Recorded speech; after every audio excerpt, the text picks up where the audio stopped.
Welcome to Storytime.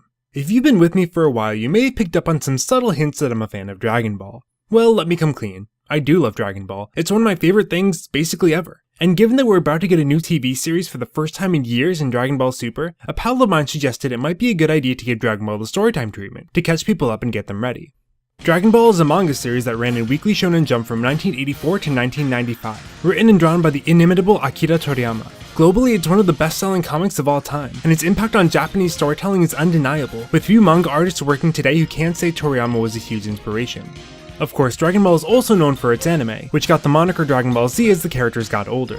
The anime is famous mostly for extended scenes of screaming and powering up. If you've never read the manga, I suggest you check it out. In some ways, it's practically a different story. If you only ever saw the anime, you might never guess that Toriyama's pacing and storytelling is actually impeccable. The story moves lightning fast since he only had 15 pages a week to move things along. Unfortunately, once the anime started, showing 20 plus minutes of footage a week, they quickly outpaced him. To make up for this, they stretched out some scenes to make them last longer and added new ones, sometimes entire story arcs to buy time until they had more of the manga to animate.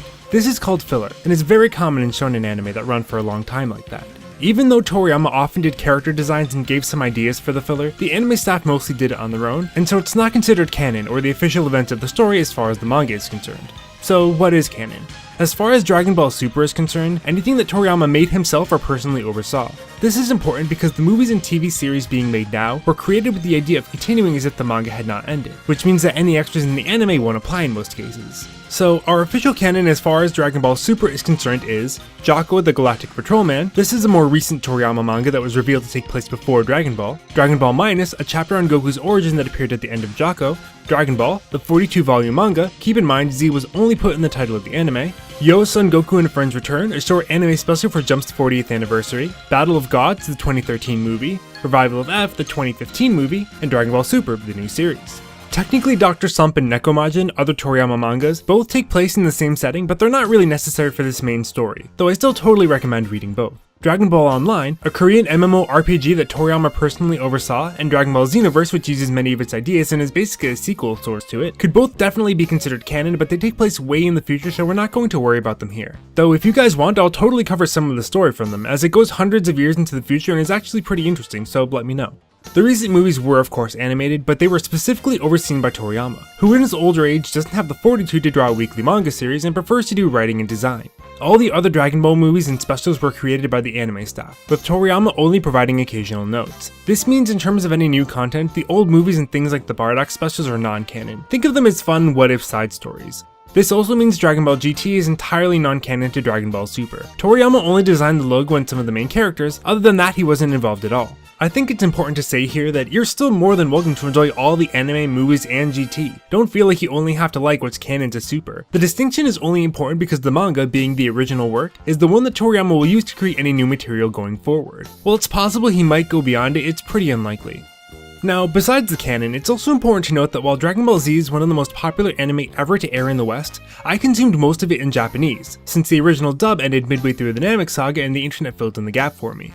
In addition, the excellent translation of the manga by Viz is a lot more faithful to the original Japanese than the anime dub, using Japanese names and terms, and that's how I've experienced Dragon Ball the most often. Because of this, I'm going to be using the Japanese names in my summary, which normally I wouldn't even mention since I always tend to go with the original language for anime and manga, but for a lot of people who grew up with Dragon Ball in English, it may be a little weird. It'll be more authentic and I promise it won't be that bad. With that said, let's start with Dragon Ball Minus and Jaco the Galactic Patrolman. On the planet Vegeta, the brutal warrior race of Saiyans work for Frieza, a galactic real estate mogul who controls them all. He uses them to clear out planets so he can take them over, but he's starting to feel like if they all got together they could probably take him out. He's also hearing some rumors about Super Saiyans and Saiyan gods, and all that seems like a lot to deal with, so he calls them back to their planet so he can blow it up. Though some kids like Prince Vegeta and Raditz ignore the order. Bardock and Gine, Raditz's parents, decide to send their younger son Kakarot off to Earth, because Bardock's pretty sure some rough business is about to go down, and it's unlikely anyone will ever find him there because it's undeveloped. Soon after they send him off, Frieza destroys planet Vegeta, telling the last few Saiyans left alive that a meteor struck it, and that all their friends and family went to a big farm up north with lots of dog treats and wide open fields and fire hydrants everywhere. King Galaxy sends the Galactic Patrolman Jaco to Earth to intercept the Saiyan ship, mostly because they want to get rid of him because he's kind of weak and annoying, though Jaco thinks he's a super elite. He manages to hit the moon and crash into Earth, making it to an island where Dr. Omodi lives. He was working on time travel for the government, but his experiments went awry, killing his assistants and wife. So he lives alone now but continues his work so that he can try to go back in time and save them. He agrees to look at Jaco's ship to see if he can fix it, but he only has a few days, since the government's asking him to leave so they can make the island a politician's resort. While shopping in the city, Jaco saves a girl named Tights from some thugs, and accidentally beats up some policemen without knowing who they are. Tights moves to the island so she can live with an alien since she wants to become a science fiction writer, but in a few days she's going up into space on a rocket for a publicity stunt. The day she goes up, the rocket malfunctions, and though Jaco and Emoti are under attack from the government and police, they break through and use Emoti's time machine to stop time just long enough to catch the rocket and save Tights and the astronaut. Since it was a super rad rescue, the police forgive Jaco. It's time for the same pod to arrive, so Jaco keeps an eye out, but Tights knocks him off a cliff by accident so he misses it.